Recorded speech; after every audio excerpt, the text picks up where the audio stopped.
al mundo y a los dioses de forma humana. El mundo era un áspero campo de pruebas, y los dioses eran una especie de raza de hombres superiores, dignos de admiración porque sabían muy bien cómo imponer su voluntad frente a la crueldad de las fuerzas elementales. Al principio, dicen las leyendas teutonas, existía el vacío. No había océano que ocupara su vasto imperio, ni árbol que levantase sus ramas o hundiera sus raíces. Al norte, más allá del abismo se formó una región de nubes y sombras llamada Niflheim. Al sur se formó la Tierra del Fuego, Muspelheim.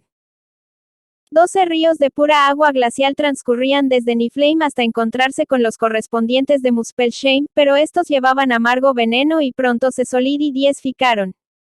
Cuando las heladas aguas del norte tocaron sus rígidos cuerpos serpentinos, el abismo se llenó de gélida escarcha. El aire cálido que soplaba desde el sur empezó a derretir la escarcha y de las amorfas aguas surgió Ymir, un gigante de escarcha, el primero de todos los seres vivientes, descrito así en una traducción de Leda en prosa.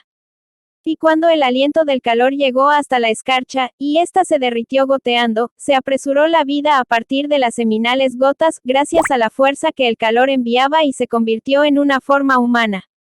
También el hielo dio a luz una gran vaca llamada Odomla e Ymir apagaría su sed en uno de los 4 manantiales de leche que fluían de la criatura. Cada uno de estos seres primarios tuvieron hijos de forma asexual. Ymir a partir de su propio sudor y Odomla lamiendo el hielo. El matrimonio de Bestia, hija de Ymir, con Bor, nieto de Odomla, trajo a los 3 dioses Odín, Vili y Ba, quienes muy pronto se volvieron en contra de la raza de los gigantes, exterminándolos a todos salvo a 2, que escaparon para perpetuar la raza. Los 3 dioses sacaron el cuerpo inerte de Ymir fuera de las aguas del caos resultante del desbordamiento, al derretirse el hielo, y crearon la tierra, que ellos llamaron Midgard, la principal morada. De los huesos de Ymir se crearon las montañas, y su sangre llenó los océanos. Su cuerpo se convirtió en tierra y sus cabellos en árboles. Con su calavera los dioses formaron la bóveda del cielo, que atestaron de brillantes chispas de los fuegos de Muspelheim.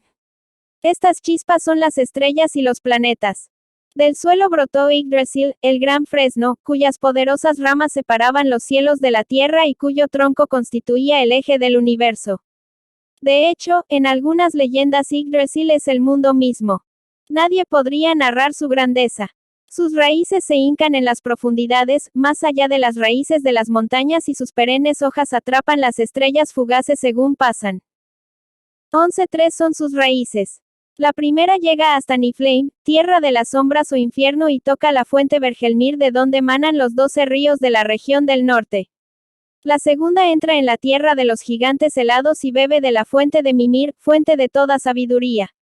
La tercera se extiende por los cielos donde discurre la fuente de Urd el más sabio de los Nornos, extrañas criaturas que juzgan el destino de todos los seres. Muchas fuerzas atacan al sagrado fresno. 4 ciervos mordisquean los nuevos brotes antes de que reverdezcan. El corcel de Odín, Sleipnir, pase en su follaje. La cabra Hydron se alimenta de sus hojas. Lo peor de todo es la serpiente Nidhogg, un enorme monstruo que roe incesantemente sus raíces. Solamente el amor de los Nornos lo mantiene en buen estado. Día a día cogen agua de la fuente de Urd y la vierte en Yggdrasil para mantenerlo floreciente. De los gusanos del cuerpo pútrido de Ymir, los dioses crearon la raza de los enanos, destinados a morar en las profundidades de la tierra durante toda la eternidad. Como todos ellos han sido creados, no pueden procrear. Cuando muere un enano, princesas enanas creadas para este fin modelan un nuevo enano con piedras y tierra. El hombre y la mujer fueron creados a partir de los troncos de 2 árboles inertes. Odín les infundió la vida. El dios Ynir les dotó de alma y capacidad de juicio. Lodur les dio calor y belleza. El hombre fue llamado Askdeash, ceniza y la mujer Embla Parra, y de ellos desciende la raza humana. Según se fue desarrollando la mitología de los pueblos teutónicos, gradualmente fueron tomando una forma más precisa. El mundo se veía como un disco plano rodeado por un único océano. En el océano vivía la serpiente de Midgard, cuyos anillos circundaban la tierra. Sobre Midgard estaba Asgard, la morada de los Aesir, o dioses, unida al reino de los hombres mediante Bifrost, el arco iris. Por debajo de Midgard yacía la región de los muertos Niflheim, el mundo de las tinieblas. Es el mismo lugar que la mitología más temprana decía que se situaba al norte, pero adaptado para servir a una visión más compleja del universo en evolución. 12. Tratando de mitología es difícil evitar la confusión, ya que lo que es cierto en una época, en la conciencia cambiante de una raza, puede no permanecer igual en un desarrollo posterior. Esto se verá claramente en las descripciones de los dioses, quienes cambian drásticamente durante el curso de su existencia. Odín, o Woden como le llamaban los germanos, comenzó su existencia como deidad menor de las tormentas de la noche que corrían furiosamente a través del cielo con una tropa de misteriosos jinetes, los fantasmas de los guerreros muertos. Wode significa furia, la liberación de las fuerzas ciegas de la naturaleza. Se decía que en las noches de tormenta el trueno de los cascos de su montura se oía retumbar por encima de las nubes. Más tarde, cuando el dios comenzó a formarse en la mentalidad de sus pueblos, se le veía como el señor de las fuerzas brutales.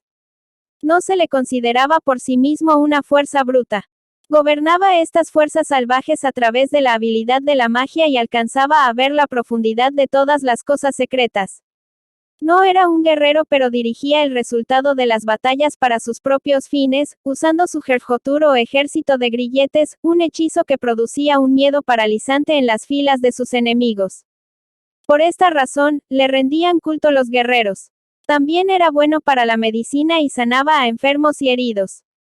Era capaz de recorrer la longitud de la tierra andando con la apariencia de un polvoriento caminante con un sombrero de ala ancha, o una capucha hondamente calada para esconder la cuenca vacía de su ojo. Sacrificó su ojo obteniendo a cambio sabiduría de la fuente de Mimir y era conocido como el dios del único ojo. Una gran capa caía de sus hombros. 2 lobos, uno a cada lado, actuaban de guardianes y emisarios suyos. 2 cuervos se le adelantaban y volvían para cuchichearle secretos al oído. Uno se llamaba Pensamiento, y el otro Memoria. Los anglosajones conocían al dios así representado como Grim el Encapuchado. Aún más tarde en su evolución, Odín era visto como un sabio juez que dirigía los asuntos de dioses y hombres. Todo 13 Odín, por Fogelberg. Esbozo de agua y tinta. El arco de su trono forma los cielos estrellados de su soberanía. Las runas están grabadas sobre la hoja de su espada. Gungnir está en su mano derecha. A ambos lados se disponen sus cuervos para susurrarle las nuevas de países lejanos. Reproducido bajo el permiso del Museo Nacional de Suecia. 14 Aquel que le oía quedaba vencido por su elocuencia. Estaba dotado para la poesía y tenía un bello rostro. Lucía un reluciente peto y un casco dorado, y llevaba una lanza forjada por los enanos Gungnir que siempre acertaba en su blanco. El palacio del dios se llamaba Valhalla. Aquí Odín presidía a los héroes que habían muerto durante las batallas libradas en la tierra. Sin embargo, a pesar de su carácter real y justo, Odín nunca pierde del todo sus raíces. Puede ser caprichoso a la hora de conceder su favor y abandonar brutalmente a un guerrero que previamente ha protegido. Es proclive a irracionales ataques de ira y es presa de los pecados de la carne. Ninguna diosa giganta, ni mujer mortal se libra de sus requerimientos amorosos. Fue Odín quien descubrió las runas, mientras llevaba a cabo un ritual de autosacrificio. Primero se rajó el cuerpo con la punta de su lanza y acto seguido se ató a Yggdrasil. Durante 9 días rehusó comer y beber. Finalmente fue capaz de adentrarse en las mismísimas entrañas del ser, donde vislumbró los caracteres rúnicos. Con un grito llegó hasta abajo y se apoderó de ellos. El esfuerzo fue tan enorme que la deidad se desmayó, pero atrapó las runas y ellas son su legado para el presente. Los romanos asociaban a Odín con Mercurio por sus poderes mágicos y su gran erudición. Se le asignó el día de la semana Mercury Dies, que en el norte correspondía a Wednesday. Sin embargo, Odín es un ser complejo. Sería legítimo asociarlo con Marte, ya que él es el dios de Wode y señor de la batalla. Igualmente se le podría asociar con Júpiter, pues tanto Júpiter como Odín son jueces y patriarcas. Este último papel, padre del universo, es con el que Odín está más íntimamente relacionado en la última etapa de su culto. En muchas partes del mundo pagano, Thor era una deidad más significativa que Odín. Puede haber sido que los belicosos e independientes teutones apreciasen el supremo valor del dios en la batalla y decisen pasar por alto sus deficiencias. Quizás el primitivo Thor tenía más nobles cualidades que el estúpido payaso fanfarrón que nos ha llegado hasta el presente a través de los cuentos nórdicos y las leyendas. El primitivo Thor, denominado Donar, era un temible dios de la tormenta. Cuando retumbaba el trueno, se decía que eran las grandes ruedas del carro de Donar. Cuando la chispa alcanzaba la tierra, era un feroz martillo que el dios arrojaba sobre la tierra. En su elemental crudeza Donar presenta mucha similitud con el primitivo Woden. Nada se sabe acerca del aspecto de Donar, pues la poesía germana que podría haberlo descrito nunca lo hizo. En tierras escandinavas Donar se convierte en Thor y toma un brutal aspecto. Es burdo en maneras y formas, tiene cabello oscuro, desgreñado, complexión robusta y ojos chispeantes ansiosos de batalla. Su arma es el martillo Mjolnir, el destructor, que quizá al principio era concebido como un meteorito caído del cielo, pero que más tarde se decía que era obra de los enanos. En las leyendas primitivas estaba hecho de piedra. Después de hierro. Su arma sugiere la personalidad del dios. Una lanza o una espada hienden, un hacha corta, pero un martillo tan solo machaca. Thor se asociaba con Júpiter por su destreza en arrojar rayos, y Jovis Days se asimiló a Thursday, jueves. En realidad el dios más parecido a Thor en cuanto a los días de la semana es Marte. Ambos son dioses de la batalla y les es imposible reprimir la furia cuando da comienzo la lucha. Ambos gozan asesinando y combatiendo. En la Fiada, Zeus le dice a Ares el Marte griego: de todos los dioses que pueblan el Olimpo tú me eres el más odioso. Pues solo te complace la lucha, la guerra y la batalla. Esto podía fácilmente habérselo dicho Odín a Thor.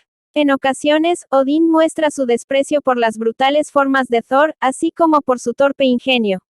Una vez, por un capricho, Odín se hizo pasar por un barquero y rehusó permitir a Thor que cruzara una ensenada.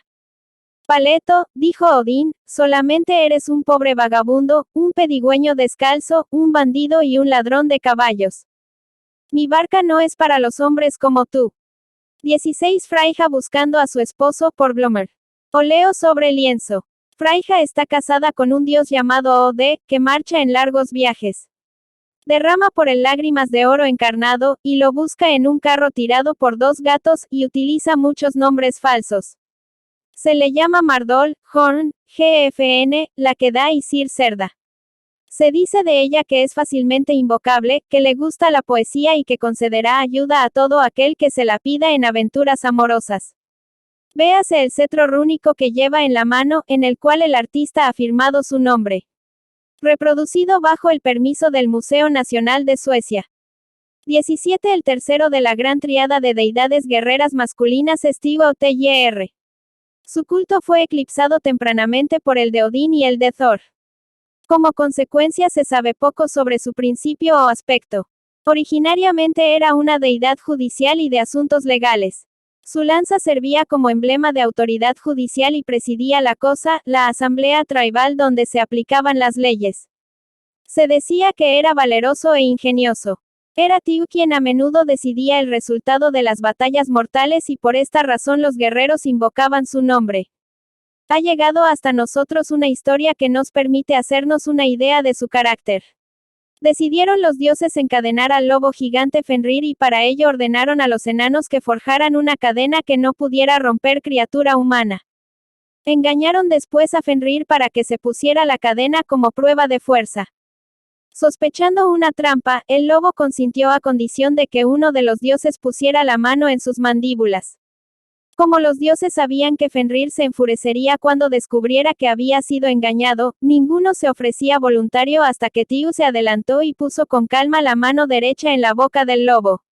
Cuando Fenrir descubrió que no podía romper la cadena y vio que los dioses se mofaban de él, le arrancó de un bocado la mano a Tyr por la muñeca, después de lo cual el dios vino a denominarse el de la única mano.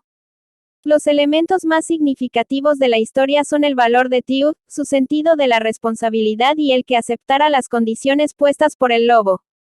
Tyr fue un instrumento eficaz para el cumplimiento del contrato legal entre Fenrir y los dioses, una función de elevadísima importancia para la continua estabilidad del universo.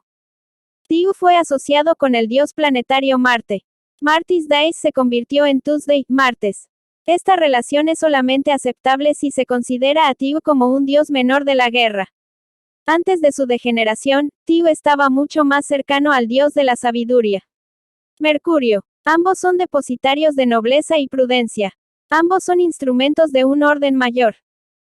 18. Frey era miembro de la raza de los dioses conocida como Vanir, que en un tiempo fue rival de los Aesir a la cual pertenecían Odín, Thor y Tyr, y que luego se convirtieron en sus aliados.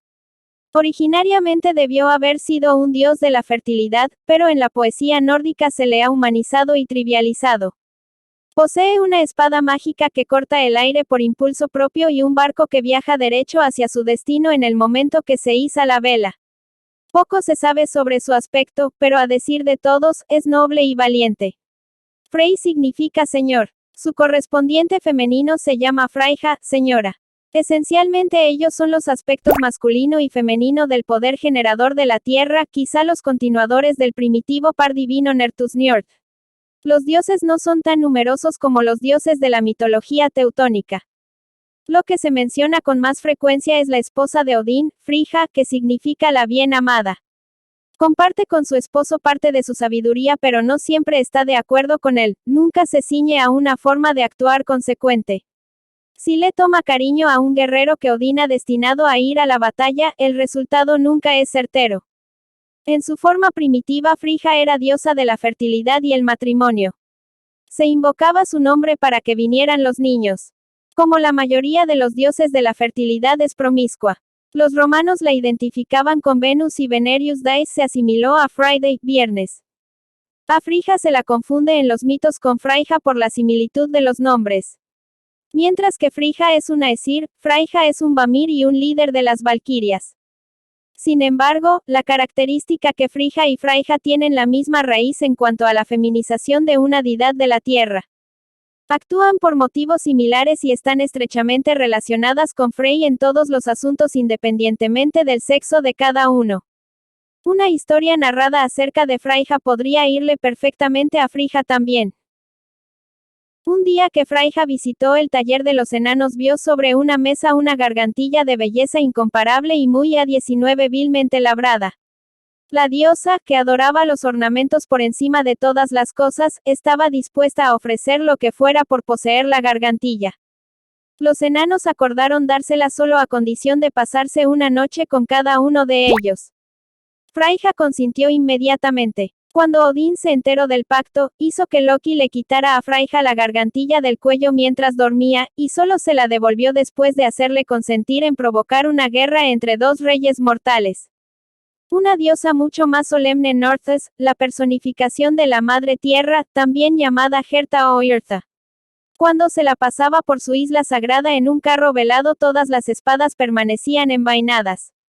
La lucha se castigaba con la muerte. Después que la invisible diosa era devuelta al santuario por sus sacerdotes, se limpiaba el carro de toda impureza en el mar, y a todo aquel que tomaba parte en el lavado se le ahogaba. La fiesta de Nertus se celebraba en primavera. La diosa él tenía una personalidad muy diferente.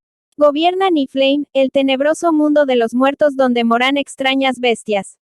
Se dice que es hija de Loki, crecida en la tierra de los gigantes. Dota de asilo a la serpiente Nidhogg, que roe la raíz de Yggdrasil. Su aspecto es terrorífico. Su cabeza cuelga por delante de sus hombros. La mitad de su cara es humana, pero la otra mitad está oscurecida por una negra sombra.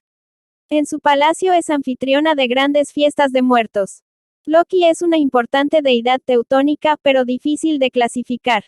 Originariamente parece haber sido un sulfúreo demonio. En Noruega se dice que cuando el fuego crepita es porque Loki está azotando a sus hijos. Su padre era el productor de las chispas y su madre una frondosa isla.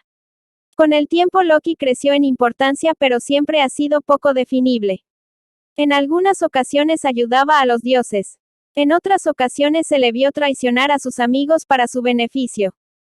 Pasó de ser un ser primario a convertirse en un embustero que se deleitaba confundiendo a los demás. Al igual 20 Loki y Sigyn, por Winge. Pintura al óleo sobre lienzo. Por haber asesinado a Balder, Loki queda preso en una cueva justo debajo de una serpiente que le arroja su veneno a la cara. Su mujer recoge el veneno en un recipiente, pero cuando está lleno ha de ir a vaciarlo, entonces el veneno le daña el rostro, y sus convulsiones de dolor son causa de los terremotos. Reproducido bajo el permiso del Museo Nacional de Suecia. 21 que Odín era morfocambiante y a menudo tomaba la forma de insecto molesto como el tábano y la pulga. Uno de sus cometidos era el de avergonzar a los dioses recordándoles sus actos innobles. Una vez que los dioses dieron una fiesta a la que no había sido invitado, se introdujo en el vestíbulo y, después de aceptar comida y bebida, procedió a detallar las infidelidades de cada una de sus esposas. En etapas posteriores Loki se convirtió en un traidor y una figura del mal, muy parecido a Lucifer. Puede suceder que sea resultado del advenimiento del cristianismo, o puede que sea simplemente su normal evolución. Es la maldad en sí misma y comete crímenes por puro placer. Heimdall es una deidad de la luz. Su nombre puede querer decir el que desprende luminosos rayos. Preside el origen de las cosas y vigila firme, a la entrada de Asgard sobre Bifrost, el arco iris. En las asambleas es Heimdall el primero en hablar. Es un esbelto y bello guerrero con dientes de oro puro, va armado con una espada y va montado en un corcel. Necesita dormir menos que un pájaro y pueda ver de noche. Puede, incluso, oír la hierba cuando crece. El sonido de su trompeta llega a todos los rincones del universo. Esta permanece escondida entre las raíces de Yggdrasil hasta el día que anuncie la guerra final entre dioses y gigantes. Heimdall es el enemigo de Loki, quien se burla del paciente dios por su amable servicio. Durante la guerra final será Heimdall quien asesine a Loki aunque aquel morirá en la batalla. En el mundo de lo abstracto, Heimdall encarna las reposadas virtudes de la paciencia, la vigilancia y el silencio, sin las cuales ningún reino, celestial o terreno, puede durar mucho tiempo. Otro dios mayor del que se sabe poco es Balder. Como Heimdall, es dios de la luz. Se dice que es el hijo de Odín y Frigga. Es semejante al dios griego Apolo. Debido a su belleza está envuelto en una aureola de dorado resplandor. Ningún otro dios le iguala en sabiduría. Todo el que le mira o le oye hablar se enamora de él ipso facto. Solamente Loki es inmune a la bondad de Balder. El estafador odia su esplendor y E22 trama ardides en su contra. Una vez Balder tuvo pesadillas a través de las cuales le llegaron presentimientos acerca de su hado. Se lo contó a los otros dioses y Frigga, loca de amor por él, se dirigió a todas las cosas del cielo y de la tierra y les hizo hacer un juramento según el cual nunca herirían a Balder. Desde ese momento parece ser que quedó invulnerable. Los otros dioses jugaban a arrojarle sus armas. Ningún proyectil ni ningún golpe le causaba la más mínima lesión. El astuto Loki interrogó a Frigga y descubrió que de todas las cosas del mundo solamente una había escapado al juramento. Una ramita de muérdago que crecía al oeste de Valhalla. Loki se hizo enseguida con la ramita y logró engañosamente que un guerrero ciego llamado Od se la arrojase a Balder. El muérdago le agujereó el corazón. El tan amado dios cayó muerto. Consternados, pero sin rendirse, los dioses enviaron al hijo de Odín, Hermos, al Averno para que rogase a él que le concediese la vida de Balder. Después de muchas dificultades atravesó las puertas de las sombras y depuso su petición ante él. Él era espantosa, pero no una diosa maligna. Consintió liberar a Balder a condición de que todas las criaturas plañiesen por él, como todas amaban a Balder parecía algo seguro. Pero Loki, decidido a sellar su venganza, se transformó en una gigantesa llamada Toki y rechazó derramar lágrimas por el resplandeciente dios. De esta forma Balder quedó condenado a permanecer en el Hades. Los otros dioses aprendieron la lección del engaño de Loki y lo encadenaron. Loki consiguió liberarse y se unió a los gigantes de escarcha. Los malos presagios se multiplicaron. El sol fue devorado por un cachorro del lobo Fenrir y el mundo se sumió en la oscuridad y el invierno. Estallaron las guerras. Hermanos luchaban contra hermanos y padres contra hijos. Loki robó la espada de Heimdall y por encantamiento nubló la visión del observador de ojos agudos hasta que el ejército de los gigantes estuvo frente a las puertas de Asgard. Fenrir rompió la cadena forjada por los amantes y E23 pelea de Thor con los gigantes por Winge. Pintura al óleo sobre lienzo. Nótese la esvástica en su cinturón, un antiguo símbolo teutónico asociado con el meteoro en llamas del martillo de Thor. Reproducido bajo el permiso del Museo Nacional de Suecia. 24 se unió a los gigantes. Así comienza